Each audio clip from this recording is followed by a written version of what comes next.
جمعرات کے روز اللہ عز و جل اپنے فرشتے بھیجتا ہے جن کے پاس چاندی کے کاغذ اور سونے کے قلم ہوتے ہیں. وہ جمعرات کے دن اور جمعے کی رات مجھ پر کثرت سے درود پڑھنے والوں کے نام لکھتے ہیں. یعنی اسپیشل ارینجمنٹ ہوتا ہے, ایک اہم طریقے سے تیاری ہوتی ہے. جمعرات کی رات فرشتوں کے پاس چاندی کے کاغذ ہوتے ہیں, سونے کے قلم ہوتے ہیں, اور وہ جمعرات کی رات اور جمعہ کے دن درود پڑھنے والے جو ہوتے ہیں ان کے نام اس میں لکھتے ہیں. سبحان اللہ سبحان اللہ. نبی پاک علیہ السلام کا ایک اور فرمان سنیے. اللہ عز و جل کے کچھ فرشتے ہیں جو خاص نور سے پیدا کیے گئے ہیں. وہ صرف جمعے کی رات اور جمعے کے دن زمین پر اترتے ہیں. یعنی وہ صرف جمعرات اور جمعے کے دن زمین پر آتے ہیں. ان کے ہاتھوں میں سونے کے قلم, چاندی کی دواتیں اور نور کے کاغذ ہوتے ہیں. صرف نبی پاک علیہ السلام پر جو درود پڑھا جاتا ہے اس کو لکھتے ہیں. اللہ اکبر اللہ اکبر. تو جمعرات کی رات فضول باتوں میں گزارنی ہے, جمعہ کا دن کھیل کود میں گزارنا ہے. یہ خاص وقت ہے درود پڑھنے کا, یہ خاص وقت ہے نبی پاک کی بارگاہ میں گویا حاضری دینے کا. ایک اور حدیث سنیے. مولا علی کرم اللہ تعالی وجہہ الکریم اس حدیث کے راوی ہیں. آپ نے ارشاد فرمایا جس نے جمعہ کے دن 100 مرتبہ نبی کریم صلی اللہ علیہ وسلم پر درود پڑھا اور وہ اپنے ساتھ قیامت کے دن آئے گا تو ایک ایسا نور لے کر آئے گا, اسے اگر تمام مخلوق پر تقسیم کر دیا جائے تو کافی ہوگا. 100 مرتبہ جمعہ کے دن درود پڑھنے والے کو قیامت کے دن ایک ایسا نور دیا جائے گا کہ وہ ساری مخلوق پر تقسیم کر دے پھر بھی کافی ہوگا. ذرا غور کیجیے مدنی چلتے رہے. جمعہ کا دن درود پڑھنا گویا ہمارے لیے عید کا دن ہے, رحمتوں کے نزول کا دن ہے, خوب برکتیں لوٹنے کا دن ہے. اللہ کرے کہ ہم اس دن کی اہمیت کو سمجھنے میں کامیاب ہو جائے اور خوب درود پاک پڑھنے والے بن جائیں. اب دل کو تھام لیجیے, اپنے حواس قابو میں رکھیے. اب میں آپ کو وہ حدیث سنانے جا رہا ہوں جس میں خود نبی پاک علیہ السلام نے اپنے امتیوں کو اپنے ہی دیدار کی تعلیم عطا فرمائی ہے کہ اگر میری زیارت کرنا چاہتے ہو تو یہ وظیفہ کرنا ہے. اب غور سے سنیے. حضرت ابن عباس رضی اللہ عنہ سے مروی ہے, رسول اللہ صلی اللہ علیہ وسلم نے فرمایا جو مومن جمعے کی رات 2 رکعت اس طرح پڑھے کہ ہر رکعت میں 25 مرتبہ قل هو اللہ احد کی پوری سورت سورہ فاتحہ کے بعد پڑھے, یعنی 2 رکعتیں پڑھنی ہے. پہلی رکعت میں سورہ فاتحہ اور 25 بار قل هو اللہ شریف, دوسری رکعت میں بھی سورہ فاتحہ اور 25 بار قل هو اللہ شریف. پھر میرے آقا فرماتے ہیں پھر 1000 مرتبہ یہ درود پڑھے. اب یہ درود اسکرین پر بھی آپ دیکھیں گے. اللہم صلی علی محمد النبی الامی. تو آنے والے جمعے سے پہلے خواب میں میری زیارت کرے گا اور جو میری زیارت کرے گا اللہ عز و جل اس کے گناہ معاف فرما دے گا. اللہ اکبر. باوضو ہو کر تیاری کر کے ایک جس کو کہتے ہیں نا کہ فوکس کے ساتھ جمعرات کی رات جو وظیفہ ضرور کیجیے گا. انشاءاللہ اللہ نے چاہا ضرور کرم ہوگا. میرے آقا بڑے قریب ہیں اور جب انہوں نے خود ہی یہ تعلیم دی ہے مجھے بہت امید ہے کہ نہ جانے اس کی قسمت کا ستارہ چمک اٹھے اور ہمارے بہت سارے ناظرین کو نبی پاک کی زیارت نصیب ہو جائے. سیدی مفتی اعظم ہند مصطفی رضا خان صاحب وہی لکھتے ہیں نا, کچھ ایسا کر دے میرے کردگار آنکھوں میں ہمیشہ نقش رہے روح یار آنکھوں میں. انہیں نہ دیکھا تو کس کام کی ہے یہ آنکھیں کہ دیکھنے کی ہے ساری بہار آنکھوں میں. تو اب میں امید کرتا ہوں اس وظیفے کو کریں گے اور کرنے کے بعد اس کی برکتیں بھی لوٹیں گے. میرے آقا علیہ السلام فرماتے ہیں جس کا مضمون ہے کہ جو کوئی شخص جمعہ کے دن 200 بار درود پاک پڑھے اس کے 200 برس کے گناہ معاف کر دیے جاتے ہیں. اب یہ کتنی پیاری حدیث ہے. ایک اسی طرح کی حدیث یہ بیسیکلی کثرت سے بتانے کے لیے, انکریج کرنے کے لیے کہ درود اس دن زیادہ پڑھے جائیں. گناہوں کی معافی کا ایک ایسا سبحان اللہ سلسلہ ہے. ایک اور حدیث پاک ہے جس کا مضمون ہے جو جمعہ کے دن 80 بار درود پاک پڑھے اس کے 80 برس کے گناہ معاف کر دیے جائیں گے. تو یہ دن تو سبحان اللہ گناہ گاروں کی بن آتی ہے. گناہ گاروں کو موقع دیا جاتا ہے کہ پورے ہفتے میں اگر کوئی کمزوری رہ بھی گئی ہے تو اب جمعہ آ گیا ہے, اب درود پڑھ لو, اب تلاوت کر لو, اب دعائیں کر لو, اب اللہ سے رجوع لے آؤ. یہ جمعے کا دن سبحان اللہ. مفتی احمد یار خان نعیمی رحمت اللہ تعالی فرماتے ہیں جمعہ کے دن کوئی نیکی کی جائے اللہ کی بارگاہ میں جمعے کا شرفی اور مقام اتنا اعلیٰ ہے کہ جمعہ کی ایک نیکی 70 گنا اس کا ثواب عطا کیا جاتا ہے, ملٹی پلائی بائی 70. سوچئے اب سمجھدار لوگ بیٹھے ہیں, کاروباری لوگ بھی بیٹھے ہوں گے. ہمارے یہاں نارملی سپر اسٹور پہ یا کسی جگہ پر مارکیٹس وغیرہ میں اسکیم لگتی ہے 25% discount, 50% discount, buy 1 get 1 free, ایک خریدو دوسرا فری. لوگ گرمیوں کی چیزیں سردیوں میں خرید لیتے ہیں. ارے بھائی ابھی تو گرمیاں, ابھی سے جیکٹ خرید دی ہے یار, سستا مل رہا تھا, ایک فری مل رہا تھا, سردیوں میں کام تو آئے گا نا, چلو لے لو بھائی. سردیوں میں گرمیوں کی چیزیں خرید رہے ہوتے ہیں, کیوں؟ سستا. ہم دنیا کے نفع کے لیے, دنیا کے بینیفٹ کے لیے ٹریول بھی کرتے ہیں, جا کر خرچ بھی کرتے ہیں. مجھے اچھی طرح یاد ہے افریقہ کے غالباً ایک ملک میں تھا تو بارڈرز ملے ہوئے ہوتے ہیں. ہم بارڈر ہم نے کراس کیا, ایک ملک کا جیسی بارڈر کراس کیا. بارڈر کراس کرتے ہی ایک بہت بڑا ویرانہ تھا لیکن بہت بڑا شاپنگ مال بنا ہوا اور گاڑیوں کی قطاریں ہیں. تو میں نے اسلامی بھائی سے پوچھا یار اس ویرانے میں اتنا بڑا شاپنگ مال اور اتنی گاڑیاں, انہوں نے وجہ بتائی کیا بتائی, کہتے ہیں جس ملک کے بارڈر کے ساتھ یہ سٹور ہے نا اس ملک میں ٹیکس ہے, یہ ملک ٹیکس فری ہے, اچھا اس ملک نے اپنے بزنس کو چلانے کے لیے اپنے ملک کے اندر مال بنے ہوں گے، ایک اسپیشل مال یہاں بنا دیا تاکہ اس ملک والے سفر کر کے آئیں اور پورے مہینے کا سامان اس اسٹور سے لے کے واپس چلے جائے، صرف ٹیکس بچانے کے لیے ایک ایک مہینے کا سامان۔ اچھا گاڑیوں کی لائنیں، اب بتاؤ یار، ہم دنیا کمانے کے لیے، سفر کرنے کے لیے تیار ہیں، نفع کمانے کے لیے وقت دینے کے لیے تیار ہیں، ہر جمعے اسکیم اناؤنس ہے، ایک نیکی کرو 70 گنا ثواب کماؤ گے۔ بتاؤ کیا ذہن ہونا چاہیے کہ یار بس جمعے کا دن تو قرآن پڑھوں گا، درود پڑھوں گا، صدقہ کروں گا۔ سبحان اللہ، ڈھونڈ ڈھونڈ کے ہمارے صحابہ علیہ رضوان ڈھونڈ ڈھونڈ کے نیک اعمال کرتے تھے کہ یہ بھی عمل کر لوں، یہ بھی کر لوں، اور جمعے کے دن اسپیشلی۔ تو اللہ کرے ذہن میں یہ بات بیٹھ جائے کہ میں نے جمعے کو زیادہ نیکیاں کرنی ہیں۔ اچھا اب اس میں ایک اور مشورہ دیتا ہوں، مثال کے طور پہ آپ نے ذہن بنایا ہے کہ یار پیر والے دن جو ہے نا میں نے کسی مریض کی عادت رشتہ دار ہے وہاں جانا ہے، یا میں نے جناب سیٹرڈے یا سنڈے کوئی صدقہ خیرات کرنا ہے، کسی کی ہیلپ کرنی ہے، آپ نے کوئی نیکی پلان کی ہوئی ہے ہفتہ اتوار پیر منگل میں، تو کوشش کر کے اس کو جلدی کریں اور فرائیڈے میں کر لیں۔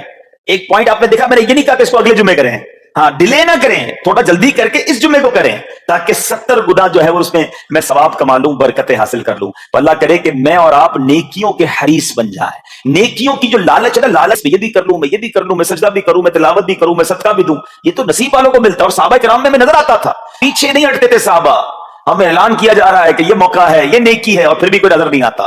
اللہ کرے کہ یہ جذبہ، کیونکہ یاد رکھو جس طرح کاروباری لوگ کہتے ہیں نا سیزن ہے نیکیاں کر لو، بالکل اسی طرح جب تک میری اور آپ کی سانسیں باقی ہیں نا، نیکیوں کا سیزن جاری ہے، جتنی نیکیاں کمانی ہے کما لو۔ یہ مائنڈ سیٹ بنا لو کہ یار پتہ نہیں کب مر جاؤں، اور نیکی اور نیکی۔ جس طرح پیسے کمانے کا ذہن ہوتا ہے نا، اللہ کرے اس سے زیادہ میرا اور آپ کا نیکیاں کمانے کا ذہن ہو جائے، یار تھوڑی اور نیکی کما، تھوڑی اور۔ مثال کے طور پہ آپ کہیں جا رہے ہیں، کسی نے کہا ذرا بیٹھیے 10 منٹ بعد وہ بھائی آئیں گے، اب ہم 10 منٹ کس طرح گزارتے ہیں؟ موبائل نکالا اور جناب دیکھنا شروع، 10 منٹ یا 15 منٹ بھی گزر جائیں پتہ نہیں چلے گا، لیکن یہ 15 منٹ میں کیا ملا آپ کو؟ شاید گناہ ہی ملے ہوں گے، کیونکہ ہمارے موبائل میں تو بہت ساری چیزیں ایسی ہیں یا تو حرام دکھا دیتی ہیں یا حرام سنا دیتی ہیں۔ لیکن اگر نیکیوں کا ذہن ہو تو بندہ سوچے یار 10 منٹ میں تو میں سورہ یاسین پڑھ سکتا ہوں، 10 قرآن کا ثواب ہے، موبائل میں قرآن پاک ڈاؤن لوڈ ہو، قرآن شریف نکالا اور یاسین شریف پڑھ لی، ویٹنگ ایریا کے اندر 10 قرآن کا ثواب کما لیا۔ اگر یہ مائنڈ سیٹ ہو، بندہ کہ یار اتنی دیر میں تو 100 بار درود پاک پڑھ لوں گا، اور آقا علیہ الصلوۃ والسلام فرماتے ہیں جو 100 بار درود پاک پڑھے اس کی دونوں آنکھوں کے درمیان لکھ دیا جاتا ہے کہ یہ بندہ دوزخ کی آگ اور نفاق سے بری ہے۔ 5 منٹ 10 منٹ میں اتنی نیکیاں کما سکتا ہوں، لیکن مائنڈ سیٹ ہی نہیں ہے، گھنٹوں ضائع کر دیں گے، نیکی کمانے کا ذہن نہیں بنتا۔ اگر یہی 10-15 منٹ میں مجھے پیسے ملنے ہوتے تو بتاؤ ہم کیا کرتے؟ اللہ کرے دل میں اتر جائے میری بات۔ تو بہرحال جمعہ کا دن یہ بہت کمال کا دن ہے، ہر جمعے کے دن آپ کو اونٹ صدقہ کرنے کا ثواب مل سکتا ہے۔ ایک اونٹ کتنے کا آتا ہے؟ 1.5-2 لاکھ روپے کا تو ہوتا ہے، 2 لاکھ روپے ہر جمعے کو صدقہ کرو، مہینے کے ہو گئے 8 لاکھ روپے۔ بندہ بولے غریب آدمی 8 لاکھ ہر مہینے؟ جی جناب، ہر مہینے 8 لاکھ کم و بیش آپ صدقہ کرنے کا ثواب کما سکتے ہیں۔ کیسے؟ کتنا آسان۔ نبی پاک علیہ السلام فرماتے ہیں جس کا مضمون ہے جو جمعے کے دن سب سے پہلے آتا ہے اسے اونٹ صدقہ کرنے کا ثواب ملتا ہے، جو اس کے بعد آتا ہے اسے گائے صدقہ کرنے کا ثواب ملتا ہے۔ اللہ کی رحمت سے ہر جمعے فرشتے مسجد کے دروازے پر کھڑے ہوتے ہیں، ہم اللہ سے دعا کرتے ہیں اللہ تیری نوری مخلوق کے صدقے ہم پر رحم فرما، ہماری مغفرت فرما۔ مگر جب امام خطبے کے لیے کھڑا ہو جاتا ہے، آقا علیہ السلام فرماتے ہیں وہ رجسٹر بند کرتے ہیں اور وہ بھی آ کر امام کا خطبہ سننے کے لیے بیٹھ جاتے ہیں۔ تو جلدی آ کر، کچھ منٹ پہلے آ کر، اچھا علم دین الگ ملتا ہے، ظاہر ہے ہر جمعے بیان ہوتا ہے، وہ بیان سننے کو آپ کو الگ ملے گا، نیکی کی دعوت الگ ملے گی، اور سبحان اللہ اونٹ صدقہ کرنے کا ثواب۔ مبارک ہونے جو جلدی آتے ہیں۔ تو بہرحال اب میں چاہتا ہوں کہ جب بات جمعے پر ہی ہو رہی ہے تو ایک میں نے اور آپ کو پیغام دینا تھا۔ جمعے کو خطبہ دیا جاتا ہے، سالوں سے خطبہ سن رہے ہیں، مجھے اچھی طرح یاد ہے جب میری عمر شاید 17-18 سال تھی تو سن کر آدھا خطبہ تو مجھے اسی وقت یاد ہو گیا تھا، اب شاید پونا یاد ہو گیا ہوگا۔ آپ میں سے بھی کئیوں کو 60-70-80% خطبہ یاد ہوگا کیونکہ ہر جمعے سنتے ہیں، مگر کس کو یہ تجسس ہوا کہ یہ ہر جمعے امام صاحب پڑھتے ہیں، اس میں پیغام کیا ہے، اس کا ترجمہ کیا ہے، اس میں ہمیں کہا کیا جاتا ہے؟ بس سر جھکاتے ہیں، ہاتھ باندھتے سنتے رہتے ہیں، کچھ سو بھی جاتے ہوں گے۔ ارے اللہ کے بندو سوچو تو صحیح کہ ہر جمعے کو سنتا ہوں، آدھا پونا یاد بھی ہو گیا، پیغام کیا ہے؟ 2 باتیں، ایک حدیث پاک اور ایک خوبصورت پیغام ہر جمعے کو آپ سنتے ہیں، ٹھیک ہے؟ حدیث ذرا سنیے گا، اللہ کے حبیب علیہ السلام فرماتے ہیں البر لا یبلا والذنب لا ينسى والدیان لا يموت۔ سنے میں نا یہ الفاظ ایسا لگ رہا ہے کہ یہ الفاظ تو کانوں میں ہر جمعے آتے ہیں، ٹھیک ہے؟ آگے فرمایا اعمل ما شئت کما تدین تدان، یہ حدیث ہے، ٹھیک ہے؟ اس کے بعد قرآن کی آیت تلاوت ہوتی ہے فمن يعمل مثقال ذرة خيرا يره ومن يعمل مثقال ذرة شرا يره۔ یہ کانوں نے کئی بار، کہوں کہ سینکڑوں بار سنے ہیں، مگر اس میں پیغام کیسا ہے؟ دل ہلا دینے والا پیغام، بڑا سمجھانے والی بات ہے اس حدیث میں، البر لا یبلا، میرے آقا فرماتے ہیں نیکی پرانی نہیں ہوتی، کرتے جایا کرو، یہ نیکی تمہارے اکاؤنٹ میں جمع ہو رہی ہے. میں اور آپ بھول جائیں گے، میرا رب نہیں بھولتا، اس کے خزانے بڑے ہیں. جہاں نیکی پرانی نہیں ہوتی نا، اگلا جملہ سنو، وَالذَّنبُ لَا يُنسَى، گناہ بلایا نہیں جاتا. میں اور آپ بھول گئے، افسوس یہ ہے، عجیب کہانی ہے. یہ تو ایک عجب الگ ٹاپک ہے کہ آج جس سے ملاقات کرو اس کو 15 سال 20 سال 25 سال پرانی نیکیاں یاد ہیں.